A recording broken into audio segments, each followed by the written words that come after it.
Amin. Ampuni dosa-dosa kita yang telah lalu dan yang akan datang. Amin. Allah berikan taufik hidayah sehingga kita mampu untuk melakukan ketaatan dan menjauhi kemaksiatan. Amin. Serta doa-doa kita diijabah oleh Allah, hajat kita dipenuhi, Amin. dipermudah, Amin. diberikan ilmu yang manfaat dunia akhirat. Amin. Kemudian keluarga sakinah mawaddah rahmah, Amin. saleh-salehah. Amin. Dan juga kepada saudara-saudara kita yang tengah sakit, begitu pula diri kita sakit zahir maupun batin, semoga Allah angkat penyakitnya. Amin. Allah jadikan kafarat penghapus dosa-dosanya. Amin. Wabil khusus kepada Pak Haji Soleh yang sedang dioperasi serta Haji Sofyan Amin. yang sedang sakit dirawat di rumah sakit, semoga Allah sembuhkan penyakitnya. Amin ya Yang Allah. wafat, semoga Allah Subhanahu wa taala lapangkan kuburnya. Amin. Dan ya Allah ampuni dosanya. Amin. Allah tempatkan dalam surga Allah Subhanahu wa taala. Amin. Para nabi, para orang saleh, syuhada. Amin. Serta semua yang hadir maupun yang tidak hadir, Allah Subhanahu wa taala wafatkan dalam keadaan husnul khatimah. Amin ya Allah.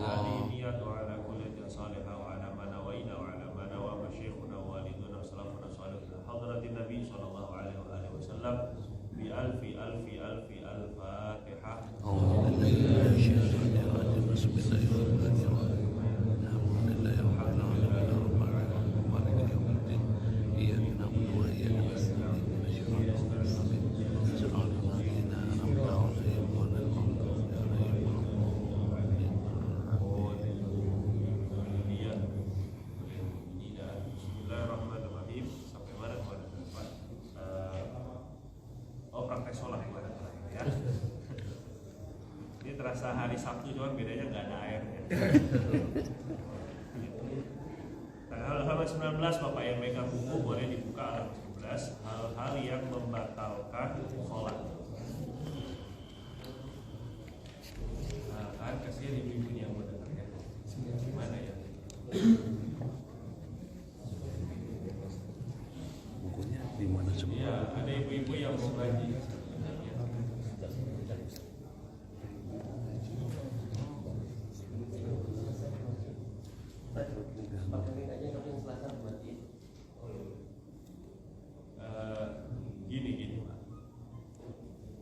Gini ya. Ini adalah bulan Quran. Syahrul Ramadan alladzi unzila fihil Quran. Jadi orang yang di bulan Ramadan ini amalan terbaik ya Quran, gitu ya. Rasulullah SAW itu ya mudarosah dengan Sayyidina Jibril, itu mudarosah. Mudarosah itu ngulang-ulang, mudarosah itu talaqi, mudarosah itu ya belajar, mudarosah artinya dengan malaikat Jibril. Nah jadi begini maksud saya Pak,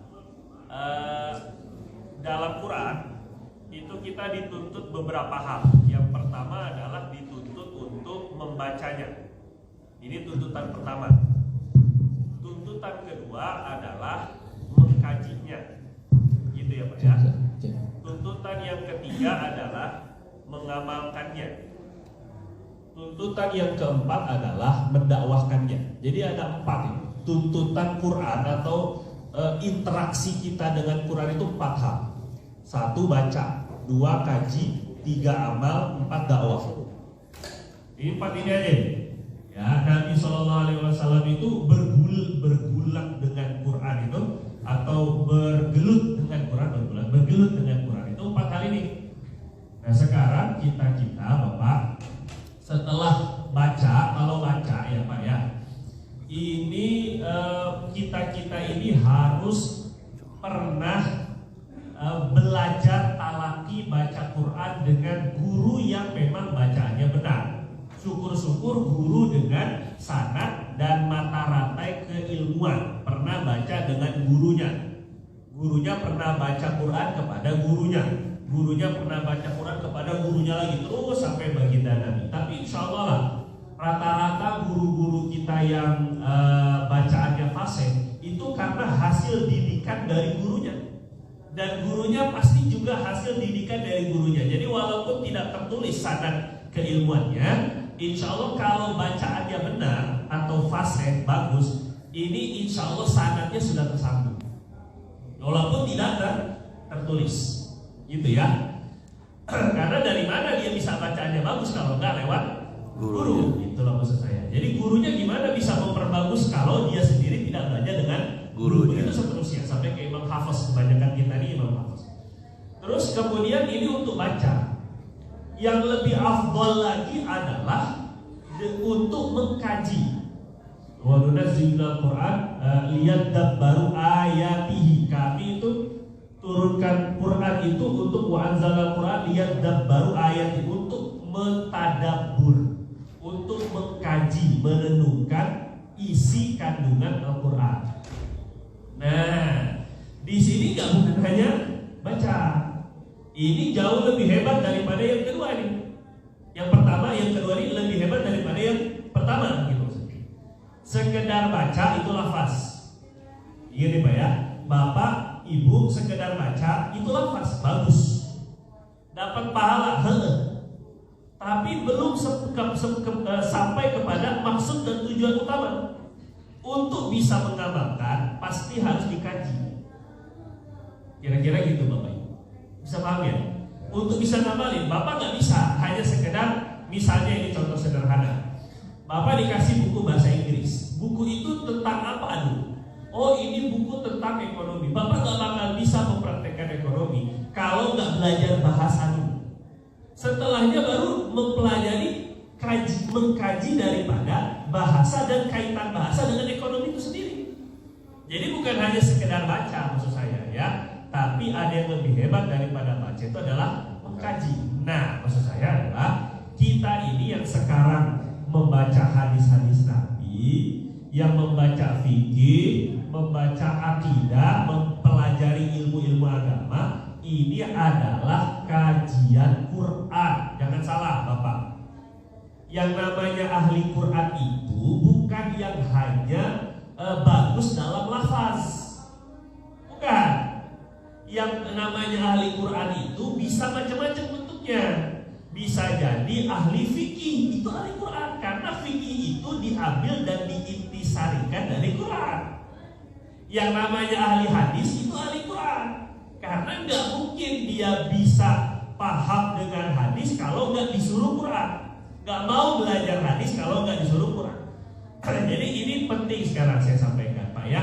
Jadi kita ini termasuk ini adalah mengkaji ayat-ayat Allah. Jelas ya Pak ya? Nah, jadi bapak-bapak nggak usah begini, nggak usah ini kalau saya ini ada target ngaji Quran misalnya banyak-banyak, misalnya ini ya. Tapi di lain sisi ada pengajian, mana yang lebih afdal? Pengajian. Karena ini maksud dan tujuan Allah turunkan ayat Quran itu untuk diamal, dan nggak bisa diamal kalau nggak dikaji. Nah, nggak bisa dikaji kalau nggak dibaca. Nah, cuma membaca Quran seperti yang sekarang kita baca ini tanpa memahaminya itu hanya ibadah. Sekali lagi, itu hanya ibadah. Jadi makanya dulu pernah Kiai Haji Maimun Zubair Allah yarhamu itu pernah nasihat, katanya gini. Kalau hari ini kamu lihat Quran itu hanya sebagai dibaca di acara-acara untuk mencari keberkahan semata-mata itu, maka nggak lama lagi ilmu Quran dicabut. Semata-mata dibaca nih, ada qori ya kan, dibaca aja, sekedar mencari keberkahan doang. Kalau hanya semata-mata itu, siap-siap ilmu Quran itu dicabut. Karena itu cuma bacaannya doang baru. Orang gak mengkaji lebih dalam tafsirnya, ayatul ahkam, ayat-ayat hukumnya. Ini gimana mau dipraktekin gitu maksud saya ya. Jadi kalau saya dan banyak ulama-ulama itu begini. Kalau kita bertentangan antara ngaji ini maksudnya ya, sama wiridan termasuk sholawatan, termasuk Quran, bacaan Quran, termasuk zikir pagi malam. Di sebahagian masjid, saya nggak sebut masjidnya ya. Di sebagian masjid ini ada, terus tiba-tiba ada yang baca Quran di pojok sana. Lagi Lagi baca Quran itu kadang-kadang dia sampai kedengeran orang sebelah-belahnya. Satu yang pertama, dia jadi sambil baca Quran kadang melihat ini, ngikut pengajian gini, terus baca Quran lagi. Ini Allah udah bilang pada seseorang. Jadi kalau orang udah concern pada sesuatu, itu gak bisa concern pada yang lain. Gak bisa. Jadi harus fokus salah satunya. Yang kedua, Pak, ini menyinggung orang yang mengajar. Soalnya gitu ya. Ini di sebagian masjid maksud saya, kan?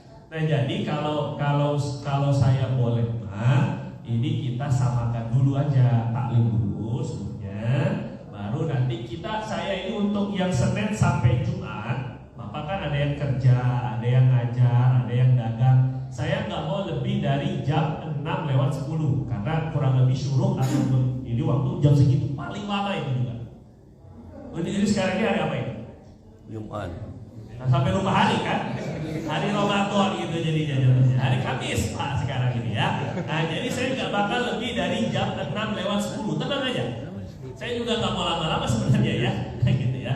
Jadi kita ingin, katanya Ustaz Rahman minta kita mengkhatamkan ini nih, fikih ibadah. Jadi Bapak itu yang ketinggalan sebelumnya nggak apa-apa lihat di bawah ini, segini ya, di bawah ini sudah di IG ya. Silakan dilihat di IG, lengkap ya insya Allah ya. Lengkap. Dari awal pembahasan air sampai sekarang hal yang membatalkan sholat. Kita akan masuk ke dalam puasa, zakat, sujud-sujud, kemudian sholat berbagai banyak sholat, kemudian sampai haji, sampai umroh, sampai ziarah ke Madinah terakhir. Ini baru khatam namanya fikih ibadahnya. Itu baru fikih ibadahnya. Kita paling tidak lah gitu kan, paling tidak kita menguasai itu setidaknya ya. Tahu ya. Bismillahirrahmanirrahim. Bapak yang pegang buku silakan buka di halaman 19. Benar ya? Hal yang membatalkan sholat, betul apa Pak?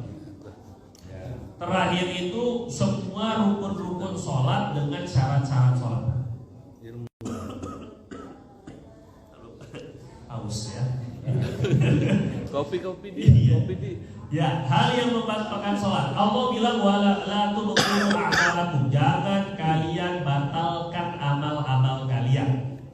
Gak boleh perkara fardu, perkara wajib itu gak boleh dibatalin secara sengaja. Hukumnya dosa, haram. Misalnya Bapak udah takbir, Bapak Ibu udah takbir, Allahu Akbar. Waktu takbir kayaknya gak jadi deh sholat. Padahal udah sholat fardu, sholat itu sholat wajib ya. Terus Bapak entar aja deh, mau jawab handphone dulu, mau belanja dulu, mau apa dulu gitu kan, mau makan dulu. Ini padahal gak mendesak, begitu ya. Maka hukum membatalkan sholatnya haram, dosa. Puasa juga gitu. Puasa qadha nih ibu-ibu misalnya 7 hari kan, misalnya haid 7 hari. Terus ketika dia udah puasa, terus dia kerjalah, mungkin ngajar, mungkin dagang, mungkin main, tergiur siang-siang, ada orang beli es, ada orang makan apa macam-macam kan. Nah ini padahal dia puasa wajib, puasa sunnah wajib, puasa qadha kan. Akhirnya besok aja deh puasa qadhanya, dibatalin lah dia. Hukumnya apa? Haram, dosa. Gitu dia ya. Sama orang puasa nazar juga gitu sama. Nazar kan wajib. Saya kalau nanti dapat anak saya mau puasa, anak laki-laki saya mau puasa 3 hari. Nazar sudah. Ketika dia sudah masuk puasa, terus kemudian tergiur, hukumnya haram. Jadi membatalkan amal wajib hukumnya haram. Adapun amal sunnah ini menurut kebanyakan ulama hukumnya mubah, membatalkan amalan sunnah. Misalnya Bapak sholat duha, terus ketika Bapak sholat duha Bapak ingat, astagfirullah, kayaknya mau nganterin anak misalnya, buru-buru, akhirnya Bapak batalin, gitu ya. Sholat duha hukumnya apa? Sunnah. Maka kalau sholat sunnah masih tidak haram, boleh dibatalkan. Nabi SAW katakan, Al-mutatawwi'u amiru nafsi. Orang yang melakukan perkara sunnah, dia pemimpin bagi dirinya sendiri. Jika dia mau dia lanjutkan, kalau dia mau batal dia batalin. Gitu ya Pak ya, boleh. Tapi ikut mazhab Hanafi, hukumnya haram tetap. Karena orang perkara sunnah dia udah akad istilahnya. Walaupun sunnah tapi kan dia udah takbir. Ya kan, ketika dia membatalkan berarti main-main dia sama ibadah. Jelas ya? Nah, jadi intinya begitu. Nah sekarang hal-hal apa saja yang membatalkan sholat satu? Ini bacanya dari mana ini? Terserah Bapak lah mau baca dari mana. Tapi kalau saya baca dari atas sama aja karena dia muter ya. Dari atas dulu. Pertama Pak, yang membatalkan sholat itu adalah meninggalkan salah satu syarat. Misalnya kentut, berarti syaratnya sholat adalah suci dari hadas, suci dari najis. Itu contohnya. Ketika dia tidak menghadap kiblat, ketika dia terkena najis, ketika dia terkena hadas, melakukan hadas, maka seketika batal. Satu. Yang kedua, meninggalkan rukun. Ketika dia tidak baca Fatihah, ketika dia tidak baca tahiyat pakai mulut, pakai hati dia baca. Nah ini berarti meninggalkan rukun. Atau meninggalkan syarat dari rukun. Syarat dari rukun kita bahas panjang. Rukun syaratnya apa aja, i'tidal syaratnya apa aja, begitu ya. Kemudian sujud syaratnya apa saja.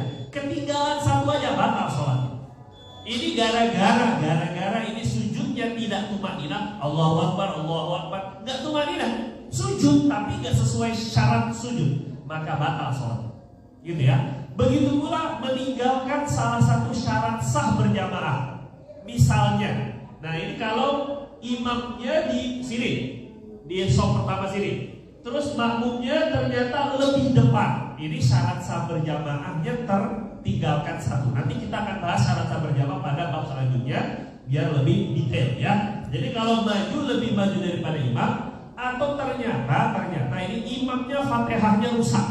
Padahal makmum Fatihahnya benar, tapi imam Fatihahnya rusak, maka batal sholatnya. Jelas ini Pak ya, meninggalkan rukun, syarat atau syarat dari rukun atau syarat sah berjamaah. Ini hal membatalkan sholat. Yang kedua, berbicara intinya. Yang kedua ini, ngobrol. Cuma kalau ngomong itu Pak, ini kan umum. Ngomong itu apa sih didefinisikan oleh ulama? Apa itu ngomong? Apa itu berbicara? Berbicara ini Pak ya, di dalam bahasa Arab itu maksudnya menutur, mengucap dua huruf minimal. Sekali lagi ya, sehingga ini muncul ini nih, yang nomor 2 sebelah kanan.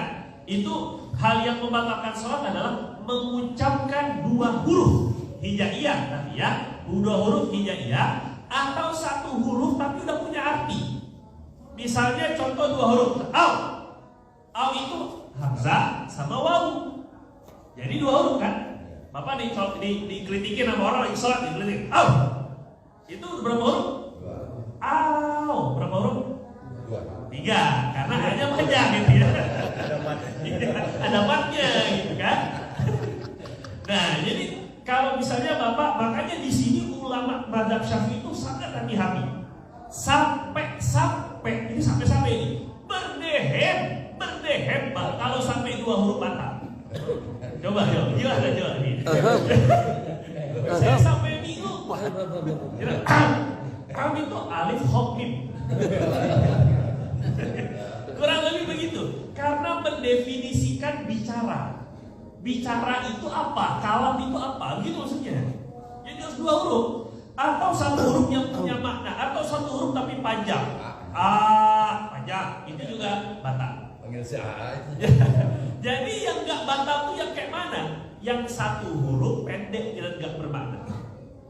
Misalnya Bapak sebut wah, tapi nggak sengaja ya. Wah, bukan yang main-main ini. Wah, itu main-main aja batal ini ya. Misalnya kaget atau apa? Wah itu kalau bahasa Arab hanya waw. Karena A-nya itu fathah. Jadi 1 huruf aja itu, bukan 2 huruf. Kalau bahasa Indonesia WA, WhatsApp jadinya ya. Jadi ini pakai bahasanya bahasa huruf hijaiyah. Jadi kata Nabi, inna hadhihi shalah la yasluhu fiha kalamun nas. Sesungguhnya ini sholat ini gak layak untuk kita ucapkan pembicaraan bahasa manusia. Itu gak boleh. Hanya boleh ngobrol ke Allah. Sholat itu dengan ngobrol kepada Nabi. Assalamualaikum ayuhan Nabi. Itu aja yang boleh. Ya, selainnya gak boleh ngobrol kepada orang biasa, itu gak boleh. Ya, kecuali itu hal-hal yang kecuali lupa karena nggak tahu, keceplosan, ini boleh, tapi nggak lebih dari 4 kata. Terus kemudian berbicara menggunakan ayat Quran, tapi tidak meniatkan untuk berbicara. Misalnya ini contoh, semata-mata nggak ada untuk bicara, Bapak lagi sholat, terus tiba-tiba ada orang nanya, Pak, rumah Pak RT mana Pak? Ihdinas siratal mustaqim. Maksudnya jalan lurus aja Pak, gitu maksudnya. Tapi Bapak nggak boleh niat ngobrol, niatnya semata-mata ngobrol nggak boleh. Niatnya ngasih tahu, sekaligus niatnya baca Quran harusnya. Itu baru boleh. Jangan nggak kira-kira ini ya. Nah, jadi kalau niatnya semata-mata ngasih tahu jalannya lurus, Shirathul Mustaqim tadi itu jalan lurus, ini nggak sah sholatnya, sama dengan berbicara, gitu ya. Terus kemudian 3, mengucapkan 2 huruf atau lebih untuk mengeluarkan dahak, untuk menjaga agar tidak batal puasa. Ketika dahak keluar, ini nggak boleh ditelan lagi, hati-hati Pak, batal puasanya. Misalnya Bapak ini dahak keluar ya, sampai makhraj huruf kho itu di mana? Tenggorokan. Ya tenggorokan kan ada 3 ya kan, sudah kan? Ada adena, ada awsat, ada a'la, itu ada yang paling bawah, ada yang tengah, ada yang paling tinggi. Kho itu di mana? Paling bawah. Tinggi. Di luar mana ini kan? Di luar tenggorokan gitu kan. Kho itu yang paling tinggi, paling atas. Kho itu. Jadi kalau sudah melebihi daripada makhraj kho ini nih, ke atas ini sudah ke mulut berarti. Gak boleh ditelan itu dahak, batal. Kecuali punya sinus. Karena dia keluar terus ini dahaknya keluar terus untuk dikeluarin terus-terusan. Itu boleh, itu dimaafkan. Batal puasanya ya. Nah, ketika lagi sholat, puasa lagi kayak sekarang. Terus kemudian nggak sengaja keluar ini dahaknya. Jadi kalau untuk untuk mengeluarkan dahak kebalik, dahaknya nyangkut di sini, gitu kan? Terus kemudian kalau dia telan lagi batal, kalau nggak dikeluarkan kan batal puasanya. Maka dia itu ho. Itu 2 huruf lebih itu boleh untuk menjaga biar nggak batal batal puasanya. Jelas ya Pak? Terus kemudian itu pengecualian saja. Intinya ngobrol tuh nggak boleh di dalam sholat. Terus hal yang membatalkan sholat. Berikutnya yang ketiga adalah bergerak banyak. Mudahnya gitu aja dulu Pak. Pertama, bertentangan dengan syarat atau rukun. Yang kedua, ngobrol. Yang ketiga, bergerak banyak. Apa itu bergerak banyak? 3 kali berturut-turut. Ini misalnya Bapak handphone bunyi, matikan aja, tapi jangan 3 kali berturut-turut. Yang batal itu berturut-turut Ibu Bapak. Misalnya gini, ini bunyi nih ya. Trit, Bapak lagi gini kan? 1. Jadi ini dari tangan ke kantong atau tangan ke handphone itu 1 gerakannya. Jelas ya? Ini 1. Keluarin 2. Jelas, Pak? Maka nggak masalah Bapak tetap matikan. Tapi kalau Bapak ambil, keluarin, matikan, langsung masukin lagi tanpa ada jeda gerakannya. Jadi gerakannya dari 1, 2, 3 batal. 3 kali berturut-turut itu batal. Bapak di depannya ada soft kosong, jangan kaku. Misalnya kita ada soft kosong, maju Pak, isi. Tapi langkahnya jangan 3 kali berturut-turut. 1, 2, berhenti dulu. Subhanallah. 1, 2, berhenti. Jadi kalau Bapak 1, 2, 3 batal. Ini gerakan banyak namanya. Jelas nggak Pak kira-kira? Jelas. Nah, jadi yang membatalkan itu kalau 3 kali berturut-turut. Peci misalnya. Peci Bapak jatuh atau Bapak mau benerin peci. Dari tangan ke kepala ini 1, 2, berhenti dulu. 1. Jadi hitungannya 1 lagi. Kalau ada jeda gerakan, hitungannya 1. Nah, yang dihitung 3 itu kalau berturut-turut. Jelas kira-kira? Jelas. Nah, kecuali karena gemetar. stroke, itu mah nggak bisa ditahan ya. Begitu pula kecuali gerakan-gerakan ringan, ini nggak dihitung 3, misalnya jari. Ini kan kayak gini nih scrolling, ini kan jari nih. Nah kalau jari nggak masalah, walaupun 1000 kali nggak masalah, nggak batal gitu ya. Terus kemudian berikutnya yang keempat terakhir adalah makan dan minum. Mudah aja kan? Makan dan minum. Ada makan minum yang nggak batal, yaitu kalau sedikit lupa. Harus 2 nih, sedikit lupa. Berarti kalau lupa tapi banyak, itu mah batal ya. Beda sama puasa apa? Pokoknya sedikit sama lupa, sedikit lupa tapi sedikit, gitu ya. Maka tidak batal. Contohnya misalnya bapak ada biji cabai nyangkut, terus lagi enak dengerin imam, jadi kan kemasuk dia ketelan, sedikit banyak, sedikit. Lupa kan ya, bukan sengaja ya, lupa maka nggak batal. Tapi kalau bapak makannya 1 centong, lupa lagi sholat, ini gila ini loh ya. Jadi kadang kalau lagi sholat itu sedikit dan banyaknya itu ukuran yang memang sesuai. 1 sendok itu kalau dalam sholat itu udah banyak namanya. Karena orang biasanya sholat itu hampir sulit untuk lupa dalam keadaan sholat karena ada gerakannya. Beda sama puasa. Kalau puasa mau banyak kayak apapun gak batal. Alhamdulillah. Ya gitu ya. Mintalah kepada Allah Subhanahu wa taala agar dilupakan. Ya, alhamdulillah. Ada pertanyaan Pak 5 menit? Ya. Kalau tadi tentang gerakan itu kan gerakan yang membatalkan sholat itu. Ya. Kalau kita sampai membukakan pintu itu batal nggak? Nah ya tadi boleh, tapi tidak 3 kali berturut-turut, gitu ya. Misalnya misalnya saya kasih contoh ya. Ini misalnya ini. Nah ini sekalian ya. Ini saya jadi imam nih. Orang ada yang mau masuk. 1, 2, subhanallah. 1, 2, subhanallah. Gitu ya. Tahu ya? Jadi ketika ini 1, 2. Jadi 2 subhanallah, 2 subhanallah, 2 subhanallah. Ini nggak apa-apa, nggak batal. Saya itu seringnya dibukain dari kamar terus ke ruang tamu itu ada 20 kali. Maksudnya kalau Boleh, itu boleh, ya? tapi tidak. Ini Pak, Parah. saya itu maksud saya sering lah, karena gini, kalau saya pulang Istri. ya itu. Iya, Nah, tahu istrinya. saya sampai pernah, apakah ini ada riwayatnya? Ya. Kata istri saya, ya, ada riwayatnya gitu. Riwayatnya Sayyidina Abu Bakrah namanya. Jadi Sayyidina Abu Bakrah itu ini laki-laki. Dia itu di riwayat Bukhari ini. Jadi ketika lagi sholat begini, Nabi keburu ruku. Allahu Akbar. Dia nggak mau masbuk. Jadi dari jalan sana tuh udah ruku. Allahu Akbar. Rukunya dari jalan sana. Akhirnya lama-lama mendekat sampai sholat.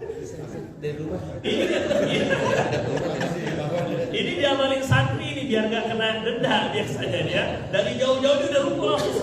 Ntar 1, 2,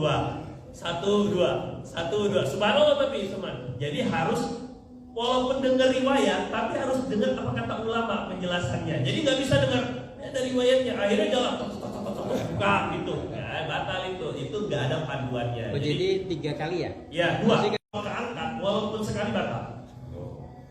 Ini batal walaupun sekali. Ya, sampai semua badan keangkat. Jadi kalau langkah 1, 2. Subhanallah. 1, 2. Jelas Pak ya?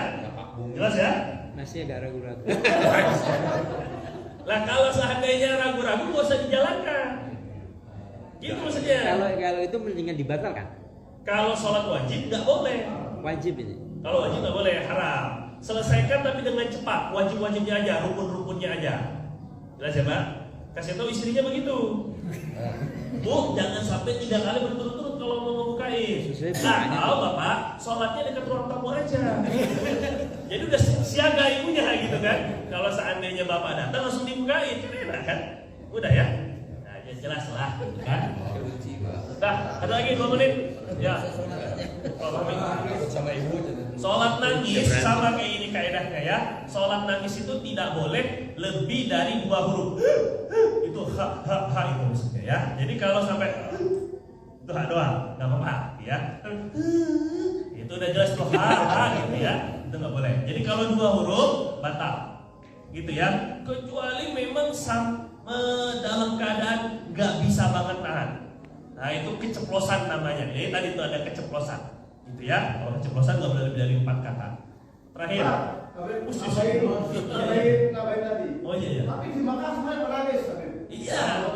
Nangis tapi jangan bersuara. Nangis kan boleh. Tapi kalau nah itu udah banyak kali itu suaranya. Yang kayak gitu batal. Kalau sebelahnya nutupin nggak boleh? Nah, ya begitulah lebih kurang ya Pak ya. Jadi gini Pak ya, orang Mekah itu bukan patokan hukum. Tidak ada sumber hukum dari orang-orang Mekah, tapi begitu nggak bisa.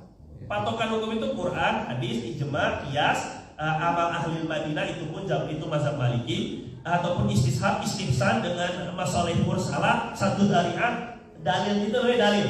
Tapi nggak ada dalil itu orang Mekah itu nggak bisa. Karena orang Mekah itu ada yang awam, ada yang ngaji, ada yang enggak.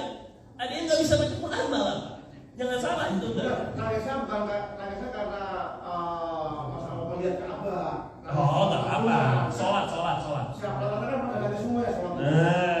Takjub dengan. Ya begitu. Nggak apa-apa. Mau nangis karena Ka'bah, nangis karena dicubit, nangis karena apa aja. Yang penting jangan sampai bersuara 2 huruf maksud saya. Gitu ya Pak ya. Karena kita udah ngaji. Terakhir. Tapi siapa lagi terakhir? Berarti kalau tadi misalnya ada yang ngelip nih, kalau dimakan kan batal. Gimana caranya? Dibuang. Dibuang kan motor masjid. Tinggalkan masjid, jangan dibuang ke masjid ya. Dibuangnya ke kantong. Kantong ya. Nah, ke kantong ya Pak ya. Jadi kalau sama kayak ini saya suka meler, bawa aja tisu. Ketika sholat bawa tisu kan nggak masalah. Bawa handphone aja nggak masalah sebenarnya ya. Asal jangan balas WhatsApp aja ini ya. Jadi ketika kita misalnya saya meler, ambil taruh di bawah. Jadi nggak masalah. Subhanallah wa bihamdika asyhadu an la ilaha illa anta astaghfiruka wa atubu ilaik. Lebih kurang